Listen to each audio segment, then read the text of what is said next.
Assalamualaikum warahmatullahi wabarakatuh. Nama saya Dwi Juliani dari Prodi Akuntansi. Di sini saya akan menjelaskan tentang iman kepada hari akhir dan seputar alam gaib.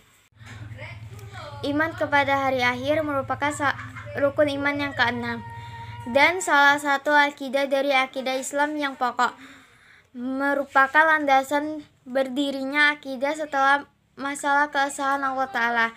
Hari akhir atau hari kiamat adalah hari binasanya atau hancurnya seluruh alam semesta. Hari kiamat didahului dengan tanda-tanda seperti keluarnya Dajjal, munculnya Ya'juj dan Ma'juj, turunnya Nabi Isa, keluarnya hewan-hewan besar, munculnya matahari dari barat, dan lain sebagainya. Fungsi iman kepada hari akhir antara lain: 1.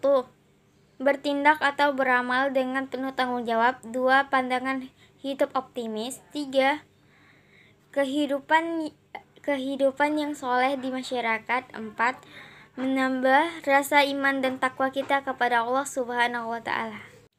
Iman kepada Padamasyah. Iman kepada Padamasyah adalah meyakini bahwa semua makhluk setelah dibangkitkan dari kubur dan dikumpulkan akan digiring ke masyar, yaitu suatu tempat berkumpul berupa padang putih yang luas, rata, dan lurus. Tidak ada kelokan dan gendungan, tidak ada bukit yang dapat digunakan manusia untuk bersembunyi ataupun jurang untuk berlindung dari pandangan mata. Oke, mungkin segitu saja penjelasan saya tentang hari kiamat. Maka kita akan memasuki ke penjelasan kita selanjutnya, yaitu alam gaib. Gaib adalah apa yang tersembunyi dari manusia tentang perkara-perkara yang akan datang atau yang telah lalu, dan apa yang tidak mereka lihat. Ilmu gaib ini khusus milik Allah Subhanahu wa Ta'ala semata. Allah Subhanahu wa Ta'ala berfirman, yang artinya, katakanlah, tidak ada seorang pun di langit dan di bumi yang mengetahui perkara yang gaib kecuali Allah Subhanahu wa Ta'ala, dan mereka tidak mengetahui bila mereka akan dibangkitkan. Surah An-Nas ayat 65. Alam gaib itu bermacam-macam, diantaranya kegaiban yang tidak kita ketahui namun diketahui oleh manusia yang lain selain kita. Misalkan kisah Nabi Yusuf yang dinamakan oleh Allah sesuatu yang gaib, sebab Nabi Muhammad SAW dan kaumnya tidak tahu mengenai kisah tersebut. Dengan indera mereka tidak melihat serta tidak pula mendengarnya. Kedua, kegaiban yang tidak diketahui oleh manusia, meskipun ada kemungkinan secara akal mereka dapat mengetahuinya. Sekiranya Allah mengemukakan waktu penciptaan mereka, seperti misalnya peristiwa-peristiwa yang pernah terjadi di muka bumi sebelum mereka, dan berita-berita mengenai makhluk-makhluk yang pernah menghuni. Mungkin segitu saja yang dapat saya jelaskan tentang alam gaib.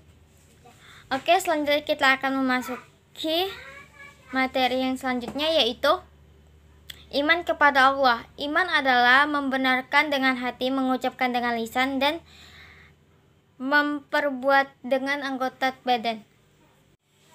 Dengan demikian, iman kepada Allah berani meyakini dengan sepenuh hati bahwa Allah Subhanahu wa Ta'ala itu ada, Allah yang Maha Esa. Keyakinan ini diucapkan dengan kalimat asyhadu alla ilaha illallah, yang artinya aku bersaksi tiada Tuhan selain Allah. Sebagai perwujudan dari keyakinan dan ucapan itu, harus diakui dengan perbuatan yakin menjalankan perintah-perintah Allah Subhanahu wa Ta'ala dan menjauhi semua larangannya. Beriman kepada Allah adalah kebutuhan yang sangat mendasar bagi seseorang. Allah memerintahkan agar umat manusia beriman kepadanya, sebagaimana firman Allah Subhanahu wa taala yang berarti, wahai orang-orang yang beriman, tetaplah beriman kepada Allah dan Rasul-Nya, yaitu Muhammad, dan kepada kitab yaitu Al-Quran, dan yang diturunkan kepada Allah, yang diturunkan kepada Rasul-Nya,